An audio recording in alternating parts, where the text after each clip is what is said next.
Good, good. Yes, kamusta kayo? Ang dami niya. Anyway, maraming pang activities mamaya at maglalaro na tayo. So, excited ba kayo? Sure. Gusto ko lang muna marinig yung energy ng bawat isa. So, okay lang ba? Pwede ba sumigay yung nasa ground floor? Yung nasa second floor? Magpapatalo ba yung nasa third floor? Yung nasa fourth floor, kamusta? Yo! 18, Makinan!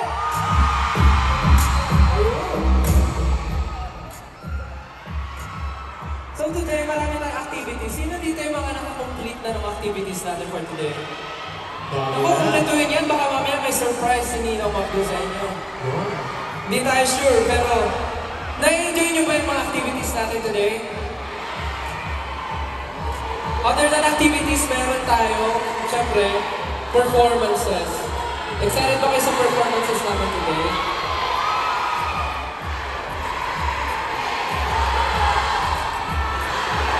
Kumakanta sila.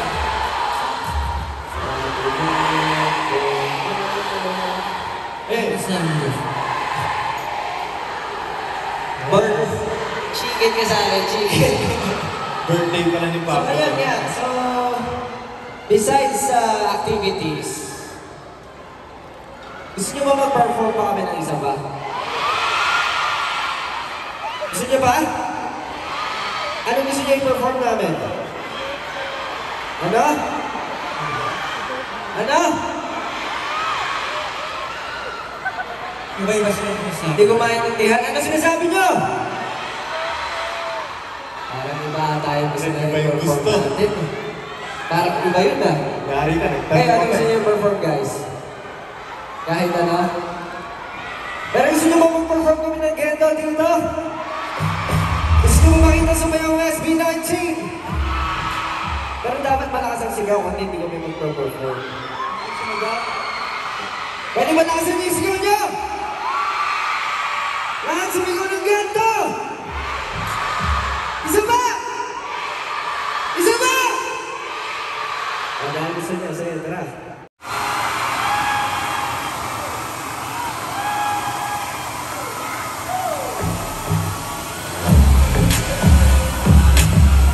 Once again, ladies and gentlemen, SB19!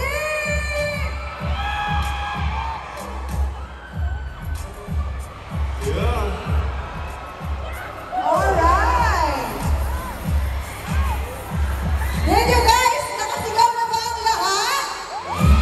Nakabili na ba ang lahat? Alright, of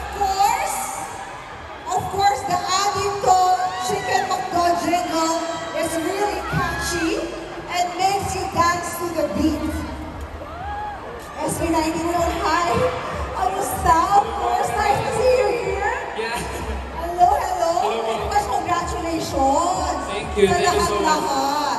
Now, can each of you show us your favorite dance move from the Adito Chicken McDo jingle? Okay Favorite lang ba? dance move? Oo. Isa-isa. Isa-isa. Simulan Isa-isa. natin. Sino gusto mo? Ako na. Oh, Justin. Favorite one mo. Gagawin? Siyempre. Okay, ang favorite ko ito. Ah. Kasi saktong-sakto chicken. Perfect, perfect. Match the match. Sinong susunod? Pumunta Alam ko siguro, ang gusto ko yung iconic na tunog ng McDonald's yung pamparapapa, pamparapapa. Wow! Perfect, perfect. Pangatlo, sino magpapakita Una ko po yung opening. Yung opening po, yung ating to. Go, go. Kasi bihira po sa amin makita yung nagaganto. So, ganito po siya. Ay! Baka naman yun. Pasabog din. Minsan lang kasi namin ginagawa yan, pero para sa McDo, gagawin natin. Ikaw para sa magkagagawin. Oh, sino na yun? Siguro Fred yung or ano. Josh? Yung Okay. ganito. Very demure. Very demure. And last but not the least, Josh. Siguro po similar kay Stel. Yung... Diba? Right. Ayun po. Diba na, thank you so much, niyo ba yun? Perfect! And of course, kung na-video ka niyo yun, don't forget to tag us kapag pinost nyo na sa socials. Please use @McDo_PH and the hashtag atin to Chicken McDo. And of course, alam ko, SB19, nakapag-greet na kayo kanina. Pero pwede naman ulitin eh. Di ba? Bakit naman hindi? Baka may mga gusto nyo i-greet ang 18 ngayong hapon. In the zone, break! Hello everyone, ako po si Pablo. Magandang araw po, ako po si Stel. Yes, ako po si Josh. Magandang hapon po sa inyo lahat. Ako po si Justin. Magandang araw po sa lahat. Ako po si Glenn. Siyempre, we are Yes! Yes! And of course, SB19 bilang mga bagong endorsers ng McDonald's. Meron ba kayong mga favorite memory of McDonald's growing up? Siguro isa-isa pwedeng sumagot. Siguro po, ako po, before lagi po ako pumupunta rin sa parang, ano ba yun, parang, Tao? Bagay? playground nila, anong tawag sa playground? Playground? Yung, Yes! Tama! Yung laruan ng bata. ako, lagi po pumupunta ako lagi sa Yes, yes. Tama, tama. May mga, nakala niyo yan, di ba? Yung parang mga laruan. Yan. How about the others? Yes, Justin. Ako po siguro, yung favorite memory ko, nung trainee days ko, kumain kami sa McDo. Tapos, umalis na kami. Alam mo, malupit, naiwan ni Josh yung buong backpack niya sa McDo. Oh my God! Nabalikan ba? Kailangan pa po namin i-email yung branch para makuha yung bag. yung buong backpack niya. As in, buong bag. Nakuha. Ang nakuha naman po. Oh, iba din naman. At least nakuha, di ba? So, lesson learned. Kailangan focus. At lesson learned, kapag nakaiwan sa McDo, papa-email mo, re-replyan kayo. Makakuha talaga. Hanggang on the daily po yun. Customer service the best. Yes. Ay, baka naman. Okay, Ako po, Justin. memory with McDo is, uso naman po talaga before yung nagko-collect ng toys, di ba? At uso po before yung nagko-collect ng toys. Chocolate ng toys. Every meal. So, siguro, baka malaman kasi yung edad ko pag sinabi ko yung toy. Okay na. Pero, favorite toy ko nun before, yung pinaka-iconic talaga, is yung bubuuhin mo yung boots ni Ronald. Tapos yung sa dulo ng boots, yung nagbabike si Ronald, yung gano'n. Yung pipress mo siya, tapos gaganon siya. Favorite ko yun. Hindi ko lang nabuo yung boots kasi kulang yung budget namin. Ngayon, kahit ilang boots, magbubuo mo na. Kahit ilang branch. Hindi, joke lang. Joke lang. Joke lang. Iba din. Kung bibigyan, hindi, joke lang. Nagpapalinis mo. Hindi naman po. Baka sakali lang. Baka naman, McDonald's. Next, Pablo or Ken? Sige. Ako. Yung sa akin po siguro yung training days namin kasi every time na natatapos kami mag-train, talagang pumunta ako sa McDo kasi mahilig ako sa chicken, diba? So, it's one of the, siya po yung isa sa mga pinakamalapit na mabilis ng puntahan. So, isa siya sa mga hindi ko makakalimutan kasi yung mga time na yun, grabe yung struggles namin. So, parang siya naging comfort food na kaya lagi ako pumunta kasi sobrang lapit niya sa dating office namin. So that's why yung McDo talaga nagbibigay ng saya. Especially yung fried chicken to talaga solid. So, Parang naging part ng journey mo. Yes po. Na nagbibigay sa iyo ng comfort. Yes po. Iba rin naman. Yes. And of course, Pablo. Ako po, lagi po na-invite ako sa mga kiddie party. Kiddie party, yung birthday ko rin Actually, may picture ako sa mama ko. May picture ako sa mama ko ng mga characters ng ito. Kasama yung tropa ni Ronald. Hindi ko po. Pero, nai-invite lang ako. Tapos, nakumpleto ko po yung laruan ng spaceship. Yung spaceship po siya. Opo. Tapos nakasakay yung mga characters. Opo. Yes.